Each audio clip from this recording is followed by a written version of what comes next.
Dukcapil, selamat datang di Rabi Pindo, rangkuman berita seputar Indonesia. Saya Olin Dan saya Catherine. Kami berdua akan membawakan berita terkini, terhangat, dan menarik untuk Anda semua. Nah Lin, ini baru pertama kali nggak sih kita bawa berita berdua? Kamu gimana nih kabarnya? Kabarku baik sih, Cat. Kalau kamu sendiri gimana, Cat? Nah, aku juga baik-baik aja sih. Buat Sobat Dukcapil yang sedang menjalankan ibadah puasa, tetap semangat ya. Jangan lupa untuk mengkonsumsi vitamin serta makanan yang sehat-sehat agar semangat untuk puasanya. Iya. Nah, kita masuk nih, Cat, di berita pertama. Apa sih, Cat, berita kita pertama ini? Nah, aku bacain ya. Berita pertama ada Pemkot Surabaya minta mal pekerjakan minimal 40% warga Surabaya. Seluruh mal di bawah naungan Asosiasi Pengelola Pusat Belanja Indonesia atau APPBI Jatim diminta oleh pemerintah kota Surabaya untuk merekrut warga ber-KTP Surabaya untuk menjadi pegawainya. Permintaan tersebut tidak semata-mata diluncurkan, namun berdasarkan hasil pertemuan Pemkot Surabaya yang diwakili oleh Wali Kota Eri Cahyadi dengan beberapa pengusaha di bawah naungan APPBI Jatim. Berdasarkan wawancara Wali Kota Surabaya Eri Cahyadi, beliau ingin membuka peluang investasi besar di Surabaya dengan meminta mal di bawah naungan APPBI Jatim untuk memperkerjakan warga Surabaya. Beliau juga berkata, apabila investasi yang masuk di kota Surabaya juga akan berdampak pada warga kota Surabaya. Minimal tiap mal yang berada di bawah naungan APPBI Jatim ini dapat mempekerjakan 40% warga Surabaya dari total seluruh pekerja, walaupun konsekuensinya adalah gaji yang diberikan tidak sesuai standar upah minimum kota atau UMK. Langkah ini diambil sebagai upaya menurunkan angka pengangguran yang pada tahun 2022 sebesar 7,62%. Tahun ini ditargetkan angka pengangguran tersebut akan turun sebanyak 4% dengan adanya kerjasama ini. Adapun buah lain dari kerjasama ini adalah keuntungan bagi UMKM. Contohnya adalah salah satu mal di Surabaya, Pakuwon Mall, menyediakan space kosong dan diberi harga murah untuk para UMKM kota Surabaya. Menurutnya juga, tidak semua perusahaan di mal merupakan perusahaan besar, sehingga harus diberi bantuan agar bisa berkembang. Kedepannya, kerjasama ini akan diperluas dengan bekerja sama dengan pabrik untuk turut memperkerjakan warga Surabaya. Selaras dengan Pemkot Surabaya, dilansir dari laman resmi web Suara Surabaya, Sutandi Purnomo Sidi, Ketua APPBI Jatim juga berkomitmen akan menyerap tenaga kerja ber-KTP Surabaya semaksimal mungkin. Tidak hanya untuk pekerja di bawah layanan manajemen mal langsung, tapi juga memfasilitasi pekerja untuk tenan-tenan yang sedang membutuhkan. Wah, berita tadi berarti dengan program dari Pak Eri sendiri itu mengupayakan agar mengurangi angka pengangguran di Surabaya ya, Kat, Iya, ya? betul banget. Apalagi kota Surabaya ini kan kota terbesar kedua ya di Indonesia. Jadi betul banget tuh, Lin, bisa mengurangi angka pengangguran. Dan diharapkan dengan program ini dari mal-mal itu ditargetkan untuk memasukkan atau memilih gitu, memberikan kuota untuk bagi warga kota Surabaya itu 40% untuk bekerja di sana. Bener banget itu. nih. Nah, pemirsa, kita juga punya berita kedua. Berita tersebut apa itu, Kat? Coba dibacakan. Dinas Dukcapil daerah didorong penuhi target kinerja. Nah, Direktur Jenderal atau Dirjen Kependudukan dan Pencatatan Sipil Dukcapil, Kementerian Dalam Negeri atau Kemendagri, Teguh Setiabudi, mendorong jajaran Dinas Dukcapil di daerah agar dapat mencapai target kinerja di akhir tahun 2023. Adapun target tersebut yakni 99,4% cakupan perekaman KTPL. 50%, KTPEL. KTPL. KTPEL Dari mana? dari dinas aja. KTPL enggak sih? KTPL ya? Bener. Oke. KTPL. Yang kedua, Dinas Dukcapil. Kurang ya? Wah, gitu ya. Oke. Aku bilang, nah masuk ke berita 2 apa tuh, Lin? Oke. Udah? Dah. 5, 4, 3. Nah, masuk ke berita kedua apa tuh, Lin? Nah, kita punya berita yaitu Dinas Dukcapil daerah didorong penuhi target kinerja.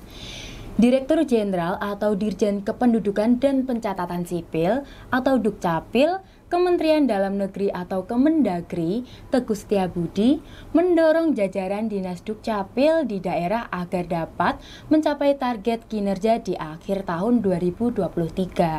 Adapun target tersebut yakni 99,4% cakupan perekaman KTP-EL, 50% kepemilikan KIA, 98% akta kelahiran, 75% buku pokok pemakaman, perjanjian kerja sama dan akses data dengan minimal 15 OPD, 2 inovasi per tahun, dan penerapan identitas kependudukan digital atau IKD, 25% dari total cakupan perekaman KTP-EL. Dirjen Dukcapil Teguh juga menyampaikan, setiap Disdukcapil harus memberikan pelayanan adminduk yang prima.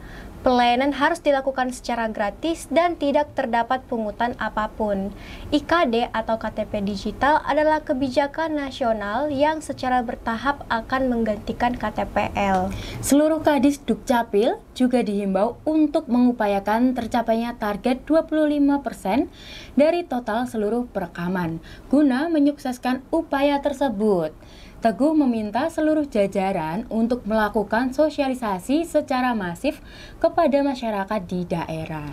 Selain itu, perlu dilakukan pula jemput bola pelayanan IKD di berbagai tempat, serta menerapkan program seperti Dukcapil Goes to Campus dan Goes to School. Disdukcapil Surabaya sendiri telah melakukan dan merealisasikan bentuk inovasi pelayanan dalam program Jebol Anduk. Jebol Anduk sendiri adalah akronim dari Jemput Bola Adminduk, di mana kegiatan yang dilakukan adalah sosialisasi dan perekaman terkait administrasi kependudukan. Tujuannya, program Jebol Anduk ini sendiri bermacam-macam, ada yang ke sekolah-sekolah maupun ke kampus-kampus di Surabaya. Wah, gitu ya, Lin. Jadi dengan adanya target ini bisa meningkatkan pelayanan Disdukcapil agar warga tuh pelayanannya semakin efisien ya, Lin ya. Benar, dengan adanya program ini juga mampu meratakan administrasi adminduk atau adminduk ke seluruh warga kota Surabaya. Iya, betul banget tuh, Lin. Nah, pemirsa, kita juga punya berita ketiga, yaitu Dispendik Surabaya kaji wacana PPDB zonasi per kecamatan. Dilansir dari laman resmi web Suara Surabaya, Kepala Dinas Pendidikan Kota Surabaya, Yusuf Masru, menyatakan bahwa pihaknya telah mengevaluasi PPDB sistem zonasi. Jalur penerimaan peserta didik baru yang sedang berjalan terbagi menjadi 4 jalur. yaitu dengan pembagian kuotanya sebanyak perpindahan orang tua 5%, mitra warga 15%, akademis melalui rapor, dan non-akademis 30%, kemudian 50% zonasi. Menurut Kadis Dispendik Surabaya dalam program wawasan di radio Suara Surabaya, beliau berkata bahwa selama ini sistem zonasi menggunakan kewilayahan kota, jadi mengabaikan kecamatan. Kalau Lembaga Perlindungan Anak punya usulan untuk pemerataan wilayah kecamatan, akan kami kaji. Harapan kami nanti akan ada perbedaan kuota zonasi untuk peserta didik dalam kota bisa antar kecamatan yang berdekatan. Beliau juga berpendapat bahwa sistem zonasi dalam satu kecamatan membuat wilayah kelurahan yang tidak memiliki sekolah negeri tetap memiliki harapan. Untuk sementara ini, wacana zonasi per kecamatan ini masih dalam tahap pengkajian guna menimbang adil dan tidaknya. Salah satu yang dikaji adalah berapa persen peserta didik yang diterima dan tidak diterima di wilayah kecamatan dan satu kota yang jaraknya berdekatan. Nanti kami putuskan 35/20 atau 15%. Kalau sekolah di kelurahan yang padat penduduk kuotanya 15% tidak berdampak.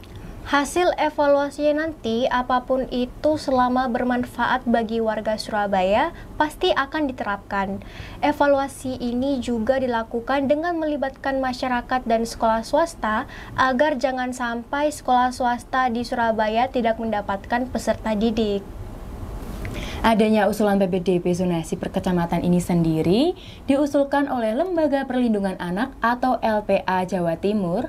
Lembaga Perlindungan Anak Jawa Timur menilai sudah saatnya Dinas Pendidikan atau Dispendik Kota Surabaya melakukan redefinisi tentang penerimaan peserta didik baru atau PPDB sistem zonasi. Terobosan itu bisa dilakukan dengan membuat pembagian 2 zonasi dalam satu kawasan. Kawasan itu bisa berisi beberapa kecamatan. Zonasi 1 mempertimbangkan wilayah peserta didik dalam satu kawasan dengan sekolah. Zonasi 2 mempertimbangkan kelompok yang kemampuannya di tengah, baik secara ekonomi maupun prestasi, tapi tempat tinggalnya jauh dari sekolah di dalam kecamatan.